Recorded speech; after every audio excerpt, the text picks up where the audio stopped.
Hi guys, and welcome back to GamerTech. So Apple have finally released iOS 11.2, and with this came a whole host of new features. The most significant of which was the introduction of faster wireless charging. Wireless charging devices were previously capped at a 5-watt output, the same as standard charging using Apple's included charging accessories. But with this update, 7.5 watt capable chargers, such as the Mophie Wireless Charging base that I recently reviewed, are now able to function at maximum capacity. So since the software update, I have been testing this out rigorously, and in this video we'll be taking a look at how much wireless charging has improved, and also how this compares to both standard charging and Apple's fast charge feature. So let's get started.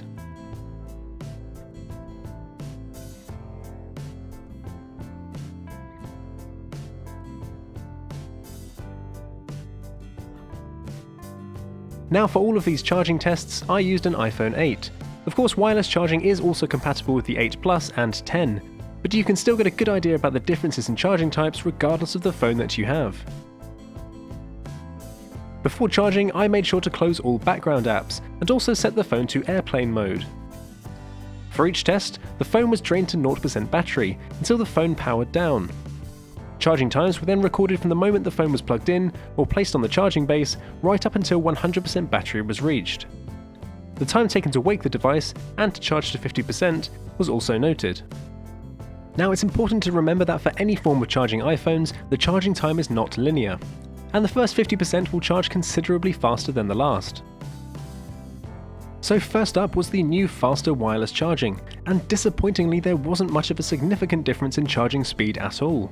Certainly not one to be expected from so-called fast wireless charging.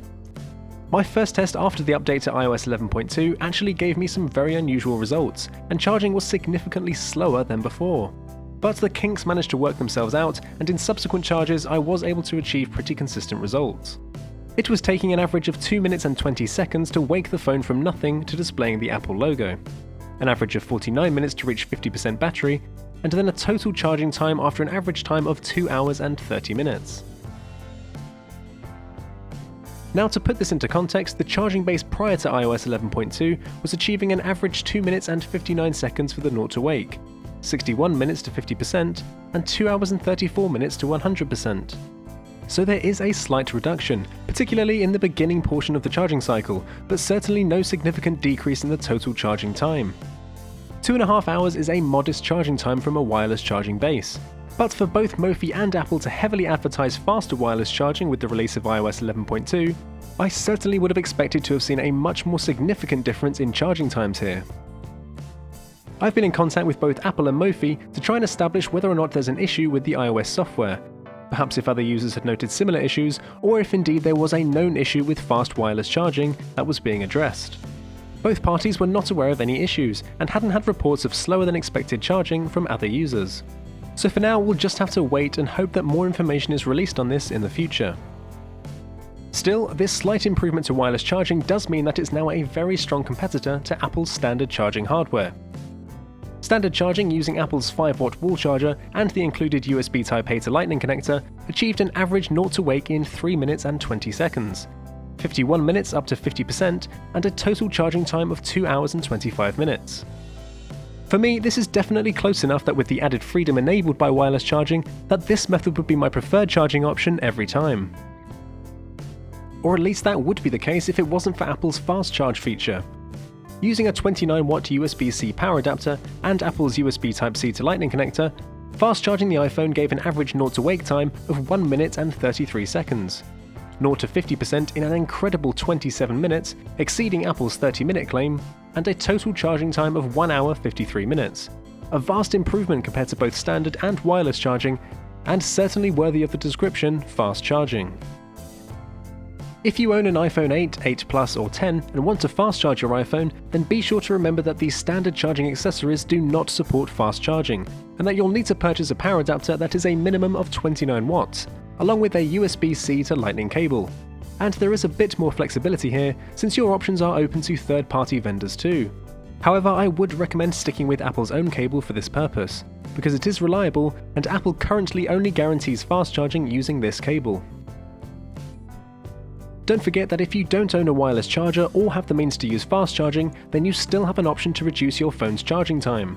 This is actually something that will work for all iPhones even if you don't own one of the newer generation 8 or 10 models. And that option is to replace Apple's 5-watt charging plug for one with a higher wattage output. For a long time now, I've been using this multi-port adapter from Anker, and I've certainly noticed a big improvement on the charging time. So this is definitely a great and relatively cheap method to get access to faster charging, albeit not technically fast charge. So overall, I'd say that wireless charging is definitely a really convenient feature, and is only going to improve over time.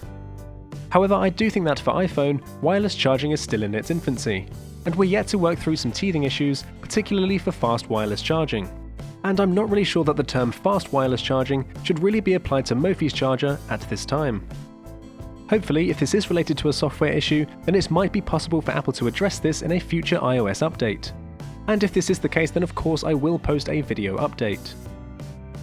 In the meantime, fast charging works great, and I definitely recommend this feature for owners of a newer generation iPhone. And that's it for this video. If you want to know more about the wireless charging dock used in this video, then please click the link to check out my review. As always, leave any comments or questions down below, or send them in on Twitter @_GamerTech. Like the video if you enjoyed it, and don't forget to subscribe so you don't miss anything else from GamerTech.